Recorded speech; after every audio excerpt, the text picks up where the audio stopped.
කොහොමද ළමයි? ඉන හැඩයක් මහන හැටි බලමුද? මේ මං කරන විදිහ. මේ තියෙන්නේ මම මහන්න හිතාන් ඉන්න ඩිසයින් එක. ඉස්සලාම ස්ටිප් එකේ තියලා කපලා ගත්ත කොටස් ටික තමයි මේ තියෙන්නේ. මේ තියෙන්නේ බෙල්ට් එක.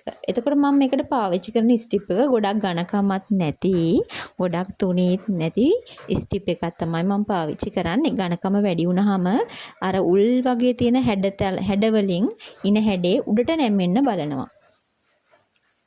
ඔය ඉතින් මම ස්ටිප් එක දැන් මම මහන්න ගන්න ෆැබ්‍රික් වල තියලා අලව ගන්නවා. මම යට කොටස කලස් දෙකකින් තමයි මේ ඉන හැඩේ මම කරන්න හිතුවේ. එතකොට යටම කොටස වෙල්වට් එකෙන් රෙඩ්ඩිස් මෙරුන් වෙල්වට් එකෙන්, එතකොට උඩ කොටස වයිට් එකෙන් තමයි මම කරන්න හිතුවේ. එතකොට මේක ඔයාලට ඕනි කලස් පාවිච්චි කරන්න පුළුවන්, ඕනි විදිහකට පාවිච්චි කරන්න පුළුවන්. මම මේ ඔය තියෙන කපලා ඉන හැඩේ වෙන් කරගත්තට පස්සේ මේ වෙස් මංගලක ඇඳුම් 13ක් මැහෙන ගමන් ඉතින් මට හිතුණා මේ මහන හැම එකක්ම ඔයාලත් එක්ක බෙදා ගන්න ඕනි කියලා. දැන් අපි මේක ලයිනින් කරගන්න ඕනේ. ලයිනින් ඔය තියෙන මේ ඩිසයින් එක මේක අපි දැන් ලයිනින් කරගන්න ඕනේ. අපි ලයිනින් එක ඔය ඩිසයින් එකට වඩා ටිකක් ලොකුවට තමයි කපන්නේ. මේ තියෙන ඔයාලට පේනවනේ. වටේ සාමාන් ටිකක් වැඩිපුර තියලා තමයි ලයිනින් එක කපලා තියෙන්නේ.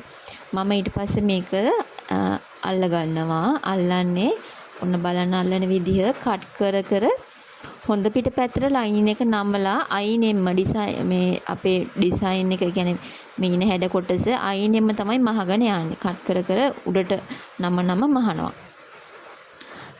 මෙහෙම කරන්නේ ළමයි අපි දැන් මේක ලයිනින් එක ගාන්ටම කැපුවාම නූල් ඇදෙන්න බලනවා. ඒක නිසා හොඳ පිට පැත්තට නමලා මහනවා. එතකොට කන පිට පැත්තෙන් කිසිම නූලක් එළියට ඇදෙන්නේ නැහැ. මේකේ නිමාව හොඳයි.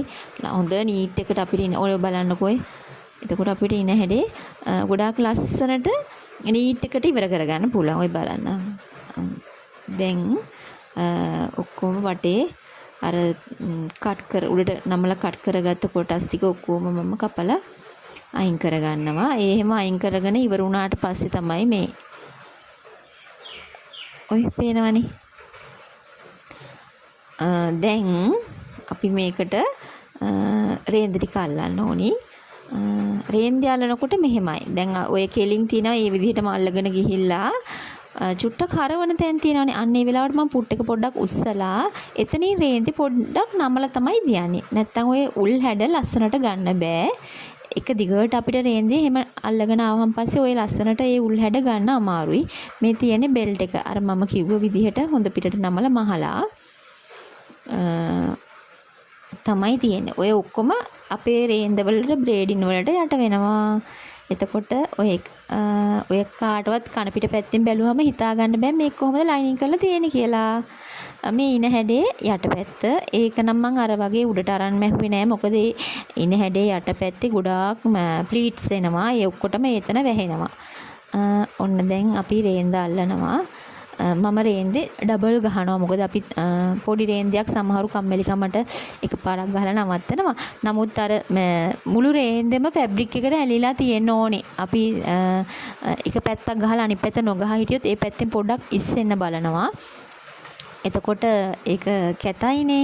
ඒක නිසා අපිට මේ ලස්සනට ඉවර කරගන්න ඕනේ නිසා මම මේ අඟල් භාගයට වඩා අඩු රේන්දයක් මේක. නමුත් ඒක මං දෙපැත්තෙන්ම මැහුවා. ওই තියෙන මහලා ඉවර වුණාම ඔන්න උඩ කොටස ඒකත් ඒ වගේම දෙපාරක් මහලා තියෙන්නේ. ඔන්න දැන් මම ওই බැලන්ස් කරනවා මේ මැද. බැලන්ස් කරලා අල්ලන්න ඕනිනේ. ඔන්න දැන් බැලන්ස් කරලා ඕක මැද ටැග් කරනවා. එහා මෙහා යන්නේ නැති වෙන්නේ. මොකද මේකට අපි බෙල්ට් එක අල්ල ගන්න ඕනිනේ. මේ වගේ කෑලි ඉතින් මම තව 13ක් මහන්න ඕනි. ඉන හැඩයක් ඇත්තටම එක දවසින් මහලා පෙන්නන්න බෑ. මම මගේ වැඩ යන විදිහට ඕගොල්ලන්ට මේකේ කොටස් චූටි වීඩියෝ අරගෙන එන්නම්. එතකොට මට ඉතින් අලුතෙන් ඉගෙන ගන්න කෙනෙකුට මේක ගොඩාක් ප්‍රයෝජනවත් වෙයි කියලා. ඔය තියෙන ටැග් කරනවා. ඉතින් ඔයාලා අපිත් එක්ක රැඳිලා ඉන්න මේ ඉන හැඩේ මහලා ඉවර වුණාම වර්ක් කරලා ඉවර වුණාම කොච්චර ලස්සනට තියෙද කියලා බලමු. ඔය තියෙන්නේ ටැග් කරලා. දැන් මේකට මම බෙල්ට් එකත් අල්ල ගන්නවා. බෙල්ට් එකත් අර වගේ අපි මැද බැලන්ස් කරගන්න ඕනි. මැද බැලන්ස් කරලා තමයි ඉන හැඩයට අල්ලගන්නේ. ඉතින් එහෙනම් ඊටු ටික අපි හෙට වීඩියෝ එකකින් බලමු. ගිහින් එන්නම්. අහන් හිටියට ගොඩක්